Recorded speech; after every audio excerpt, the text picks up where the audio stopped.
Have you ever wondered if one person can truly change the world?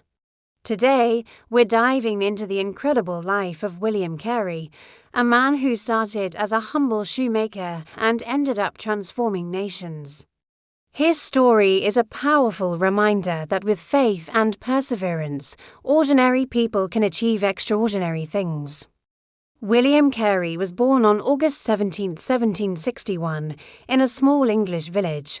His family was poor, but from a young age, William had a massive appetite for learning. He had a natural gift for languages and a deep love for the scriptures to help his family. He became a shoemaker's apprentice. Life was tough. But William found a way to feed his hunger for knowledge. He would place a book on his workbench and read while mending shoes. It was during this time that he taught himself Latin, Greek, and Hebrew. While working as a cobbler, something profound happened. Through conversations with a fellow apprentice and reading religious books, Carey developed a deep personal faith. In 1783, he was baptized and joined a Baptist church.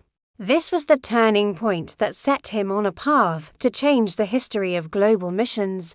Even as he continued his trade, Carey became a part-time schoolteacher and preacher in 1781.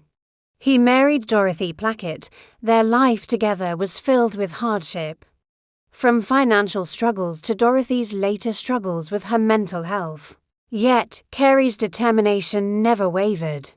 He was ordained as a Baptist minister in 1787, and his focus began to shift beyond the borders of his small English town. He became fascinated with the world after reading the journals of explorers like Captain James Cook. He was shocked to realize how many people had never heard the gospel and how indifferent many Christians in Europe seemed to be. This sparked a fire in him. He started studying geography and world cultures, creating maps and notes to understand the spiritual needs of distant lands. In 1792, Carey wrote a revolutionary pamphlet called An Inquiry into the Obligations of Christians to Use Means for the Conversion of the Heathens. In it, he argued that it was every Christian's duty to share their faith worldwide, challenging the idea that missions were only for the apostles of the past. His powerful motto from this time became legendary: expect great things from God. Attempt great things for God, inspired by his own words. Carey and a small group of friends formed the Baptist Missionary Society. The very next year, in 1793, he volunteered to be their very first missionary, setting his sights on India. The journey was long and perilous when Carey, his wife Dorothy, and their children arrived in Calcutta. They were hit with the harsh reality of missionary life. Sickness, poverty, and language barriers were constant challenges. Dorothy's mental health tragically declined, and the family was plagued by financial troubles, but Carey refused to give up. He threw himself into learning Bengali and began the monumental task of translating the Bible to support his family. He took a job managing an indigo plantation, all while continuing his mission. His incredible skill with languages allowed him to create translations that would eventually reach millions. In 1799, a new chapter began when he was joined by two other missionaries, William Ward and Joshua Marshman. They became known as the Serampore Trio. They moved to Serampore, a Danish settlement near Calcutta, which offered them more freedom to do their work.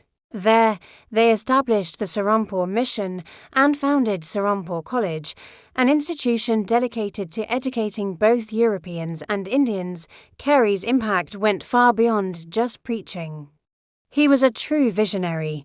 He translated the entire Bible into Bengali, Sanskrit, and several other Indian languages, with portions translated into dozens more. His printing press became one of the most productive in all of Asia, printing not just Bibles, but also dictionaries, grammar books, and educational materials. He was also a passionate social reformer. Carey fought against inhumane practices like infanticide, And Soti, the ritual burning of widows, his tireless advocacy, alongside others, was instrumental in the British government eventually abolishing Soti. He firmly believed that the gospel should uplift society as well as the soul. In the field of education, Carey was a pioneer. He helped establish a system of education in local languages, believing that learning should be for everyone, not just the elite. He also promoted the study of Indian botany, agriculture, and literature, seeing all knowledge as a gift from God intended to improve human life. Despite his incredible achievements, William Carey remained a man of great humility. He lived simply and avoided fame. He once described himself by saying, "I can plod. I can persevere in any definite pursuit." This perfectly captures his steady, persistent, and devoted character. His life was marked by personal tragedy, including the loss of several children and the death of his first wife, Dorothy. Yet, even in his deepest sorrow, he continued his work. He later found companionship and support in his second wife, Charlotte, who shared his passion for learning and missions. By the end of his life, William Carey was a highly respected figure. The small seed of his missionary zeal had blossomed into a global movement. Mission societies across the world were inspired by his example, sending workers to Africa, Asia, and the Americas. On June 9, 1834, William Carey passed away in Serampore, India. He was 73 years old. The simple inscription on his gravestone, which he chose himself, reads, "A wretched, poor, and helpless worm, on thy kind arms I fall today." William Carey is remembered as the father of modern missions. His legacy is a testament to what one life, fully surrendered to a greater purpose, can accomplish. His translations brought the word of God to millions, his educational reforms transformed a nation, and his vision sparked a movement that continues to this day. The story of the shoemaker who changed the world proves that no dream is too big when you attempt great things for God. Thank you so much for watching. If you were inspired by this story, please give this video a like and don't forget to subscribe for more content about incredible figures from history. See you next time.